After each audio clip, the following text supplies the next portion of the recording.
Bismillahirrahmanirrahim.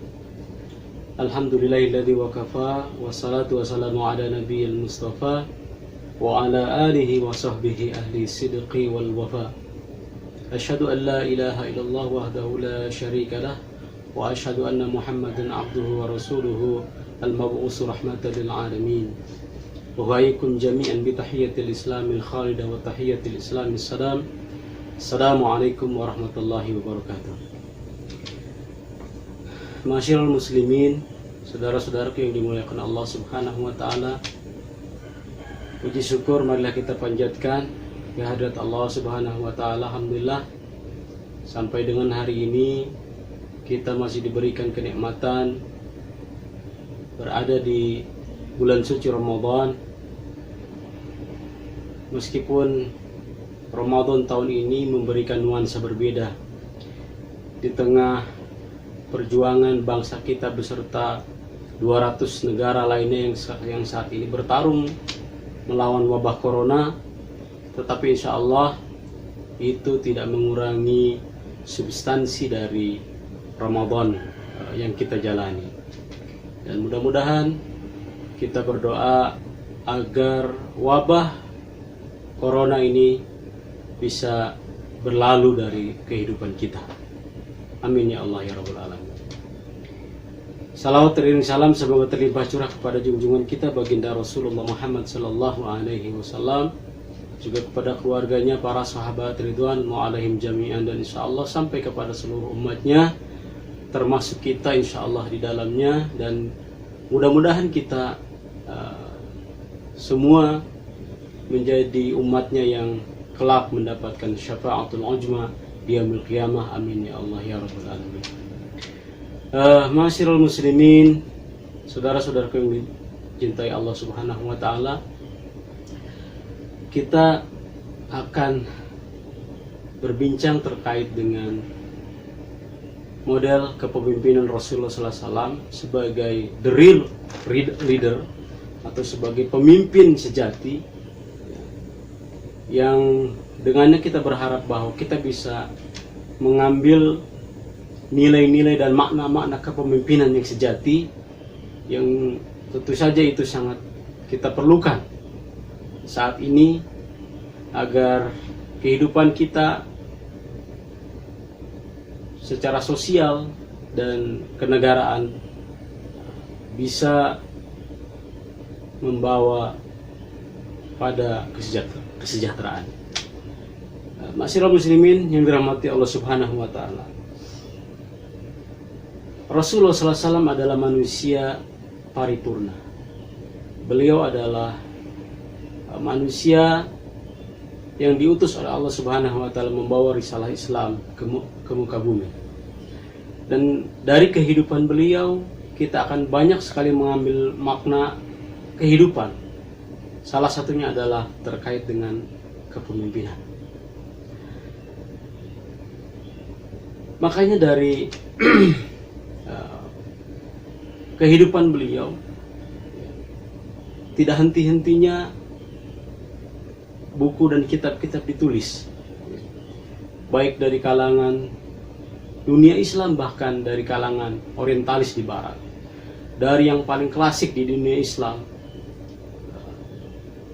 Sirah Ibnu Ishaq, yang ditulis berdasarkan tuturan dari gurunya Imam Az-Zuhri, yang juga adalah guru spiritualnya Khalifah Umar bin Abdul Aziz, sampai kepada yang paling kontemporer yang ditulis oleh misalnya oleh Syekh Mubarak Furi dalam Ar-Rahiqul Maktum, maupun misalkan yang isinya bukan hanya narasi tetapi ada analisis seperti yang ditulis oleh Syekh Dr.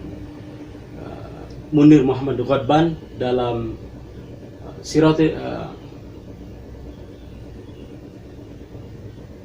Manhaj Harokah li Siratin Nabawiyah. Kemudian juga dari dunia barat yang ditulis oleh para sarjana barat orientalis, juga kita bisa lihat dari karangannya Snoop Horgons, The Muhammadism.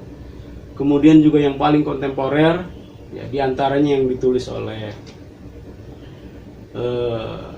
Karen Armstrong, ya, dan lain sebagainya.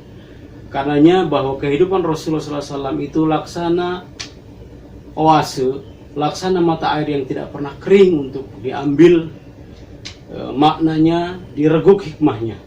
Dan inilah kunci dari kepemimpinan itu sendiri. Karenanya Michael T. Hart dalam 100 tokoh paling berpengaruh sepanjang sejarah, beliau menempatkan Rasulullah Shallallahu Alaihi Wasallam sebagai orang nomor 1 yang paling berpengaruh dalam sejarah manusia.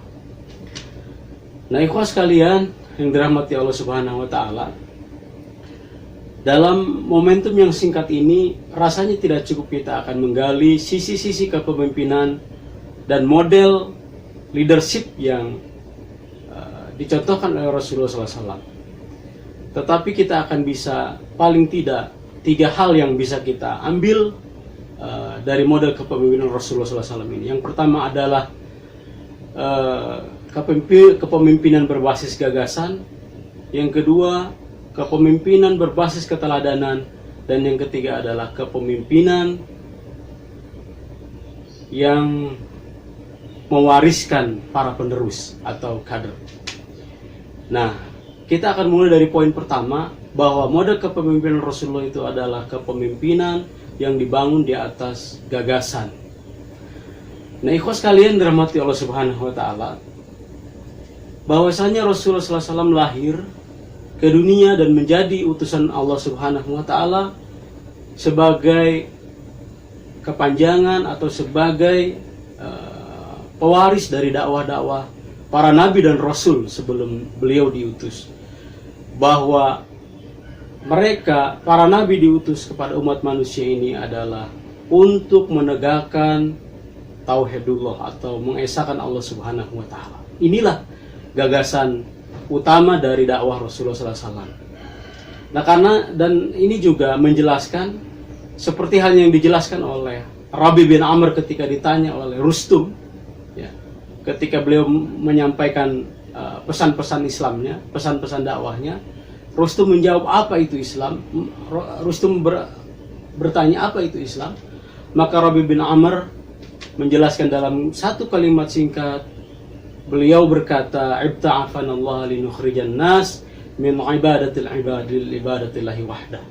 Bahwa Islam datang kepada manusia untuk membebaskan manusia dari perbudakan, ya, dari penyembahan manusia kepada manusia, kepada penyembahan manusia kepada Allah semata-mata.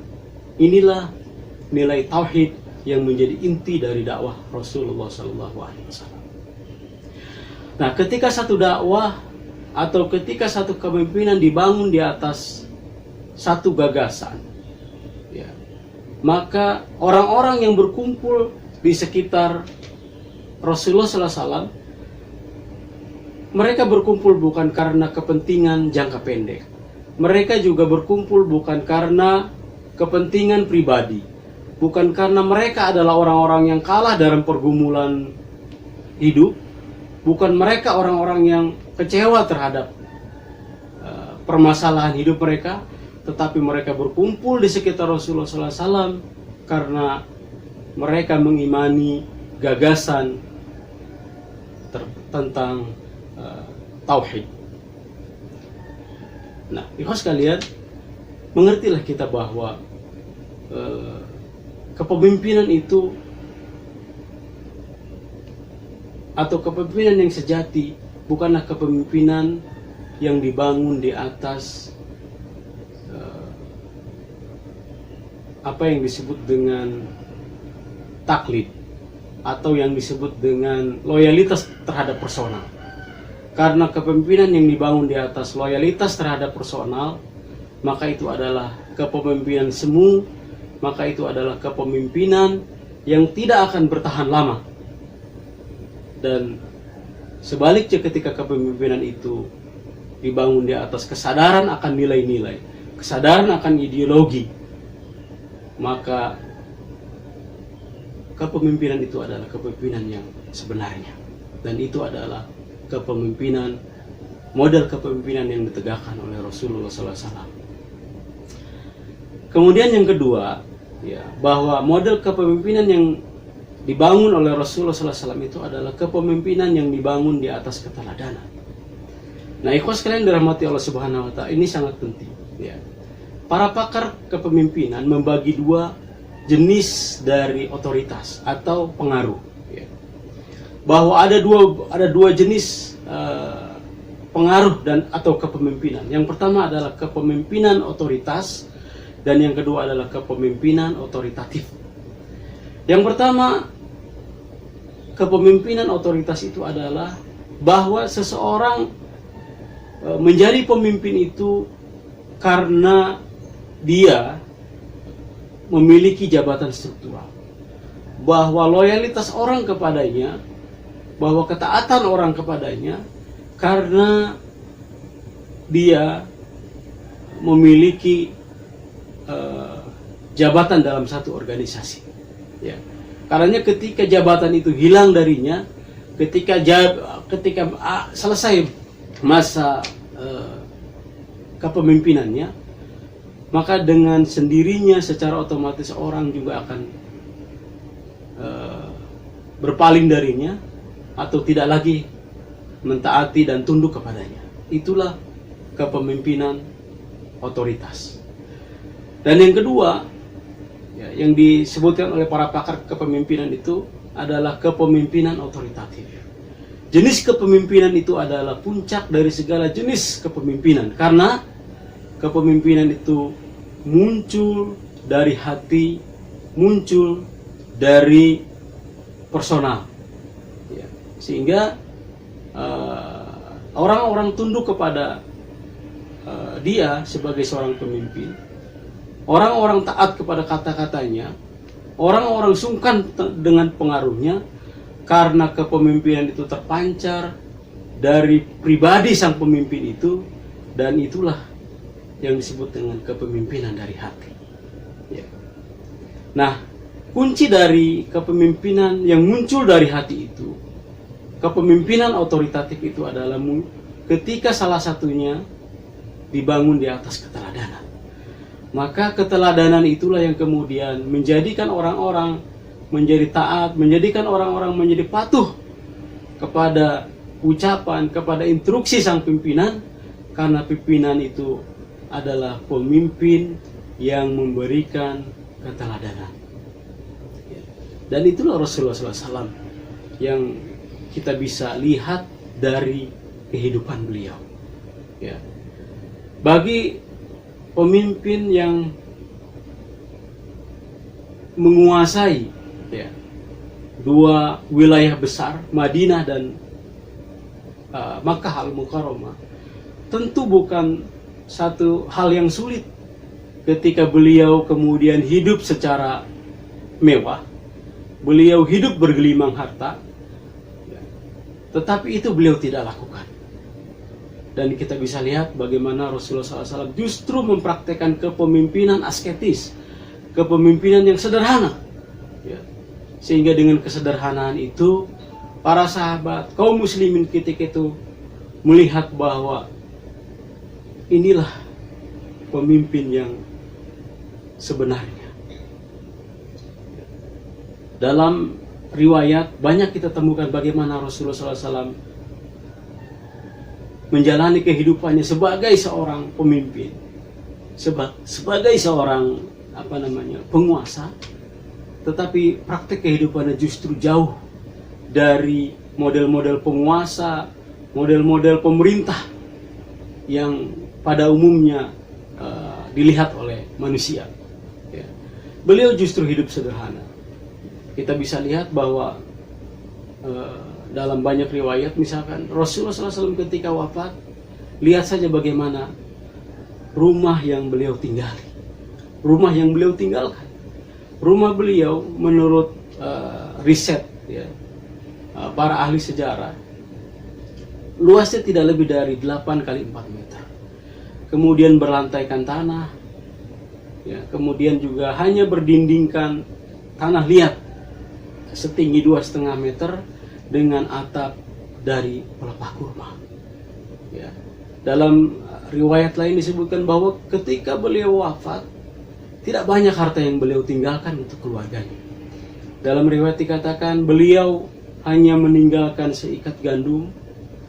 Kemudian juga beliau pada beliau juga didapatkan harta sekitar 6 sampai 8 dinar ketika itu, dan sebelum beliau wafat beliau sudah menyampaikan agar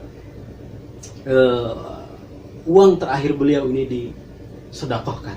Ya. Jadi Masya Allah, luar biasa kehidupan Rasulullah SAW. Ya.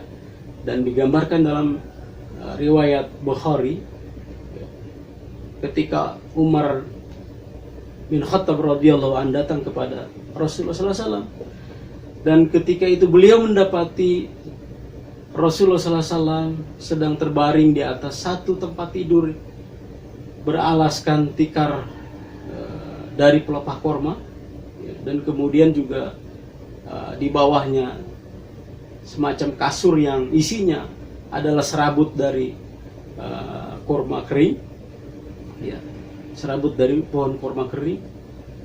Dan ketika mendapati kondisi tersebut, Umar bin Khattab radhiyallahu anhu menangis, ya.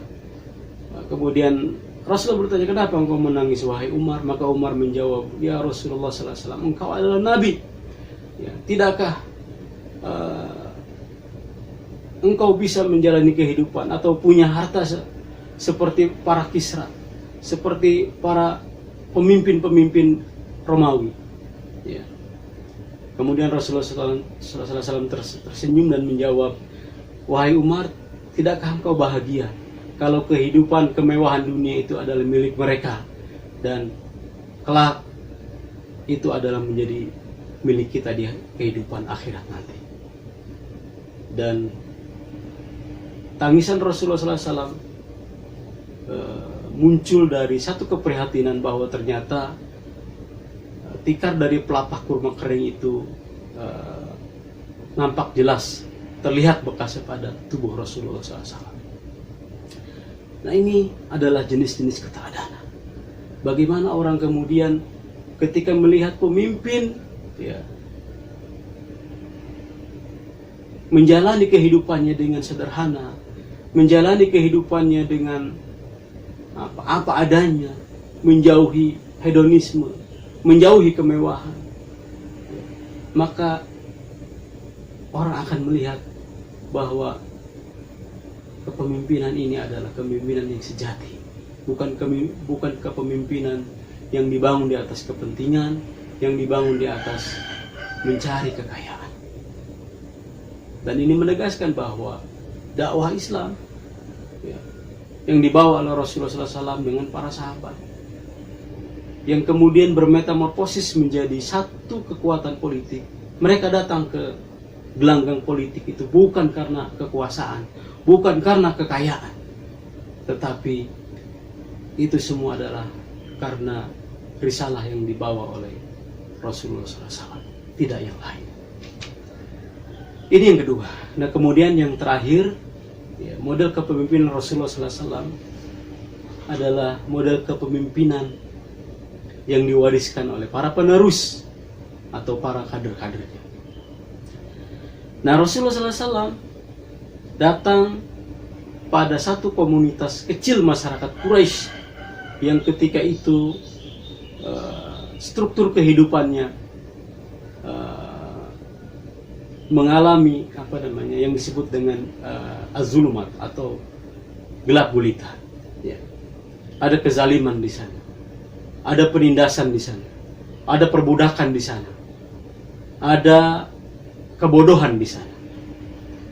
Nah, ketika Rasulullah SAW datang membawa dakwah Islam kepada mereka, maka satu fakta yang bisa kita saksikan, ya, bahwa dunia berubah ketika itu. Bahwa satu masyarakat kecil yang bodoh, masyarakat kecil yang jahil itu berubah perlahan-lahan menjadi satu kawasan yang diisi oleh orang-orang yang siap memimpin satu peradaban baru. Mereka awalnya adalah para penggembala kambing. Mereka pada awalnya adalah para budak. Mereka adalah orang-orang yang lemah. Mereka adalah kaum mustad'afin. Tetapi dakwah Rasulullah SAW kemudian membawa mereka menjadi orang-orang yang tangguh, orang-orang yang cerdas, orang-orang yang siap memikul satu peradaban baru yang nanti akan menggantikan peradaban-peradaban yang ada. Bilal misalkan, beliau adalah seorang budak ya, yang hidup terzalimi. Kemudian juga sahabat-sahabat yang lain, mereka adalah orang-orang lemah. Tetapi kemudian Rasulullah SAW membina mereka, Rasulullah SAW mengkader mereka, sehingga kemudian mereka tumbuh menjadi orang-orang yang cerdas, tumbuh menjadi orang-orang yang siap memimpin dunia. Dan inilah yang bisa kita petik, bahwa satu prinsip yang paling mendasar, bahwa seorang pemimpin harus menyadari bahwa bisa jadi gagasan, bisa jadi ide, bisa jadi wacana, bisa jadi narasi yang dia bawa, usianya akan lebih panjang daripada usia nasibnya, usia kehidupannya. Maka kesadaran inilah yang kemudian menjadikan seorang pemimpin semestinya mewariskan amanah dakwah itu, amanah kepemimpinan itu kepada generasi penerusnya, agar ide dan wacana yang dibawa oleh kepemimpinannya itu bisa berlangsung, bisa sustainable, dan bisa sampai kepada tujuan akhirnya. Meski saat tujuan akhir itu dicapai, bisa jadi sang pemimpin tersebut sudah tidak lagi menyaksikan. Nah, inilah makna dari kepemimpinan berbasis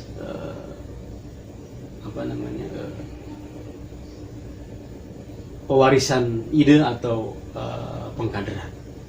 Nah, maka dalam satu riwayat disampaikan, atau dalam satu catatan sejarah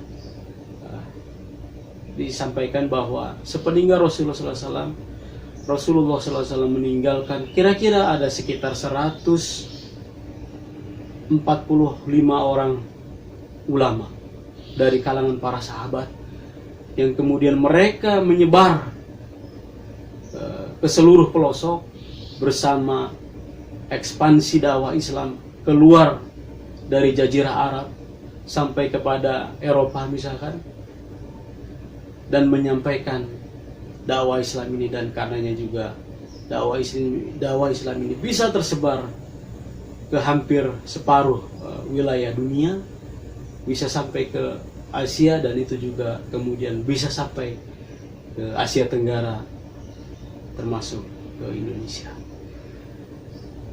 Inilah 3 model kepemimpinan yang kita harapkan muncul dari krisis yang melanda dunia Islam saat ini. Kita butuh pemimpin yang membawa gagasan-gagasan, meneruskan dakwah Rasulullah SAW, dakwah para sahabat, dakwah para tabi'in, dakwah para imam mazhab, dakwah para mujaddid, yang kemudian membawa dakwah, memenangkan dakwah itu, memenangkan gagasan itu, gagasan tauhid, gagasan Islam di atas ismu-ismu yang sekarang ditawarkan oleh dunia barat. Kita juga butuh model kepemimpinan yang dibangun di atas keteladanan, karena dengan keteladanan itulah kemudian menjadikan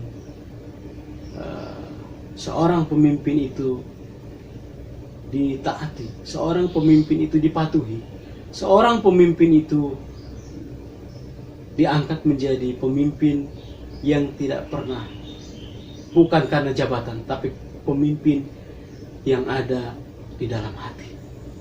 Dan yang terakhir, kita juga saat ini butuh pemimpin yang tidak membangun kepemimpinannya itu di atas ketaatan terhadap individu. Tetapi kita butuh pemimpin yang memiliki kesadaran bahwa bisa jadi ide dan gagasannya itu tidak bisa diselesaikan pada masa kepemimpinannya. Bisa jadi ide dan gagasan dari kepemimpinannya itu lebih panjang umurnya daripada umur kehidupannya. Dan karenanya dia akan melakukan pengkaderan. Dia akan melakukan pewarisan pada penerusnya agar gagasan ini bisa sampai pada akhirnya, walaupun sang pemimpin tersebut bisa jadi sudah tidak lagi bisa menyaksikannya. Semoga kita bisa memetik hikmah. Billahi taufiq wal hidayah. Assalamualaikum warahmatullahi wabarakatuh.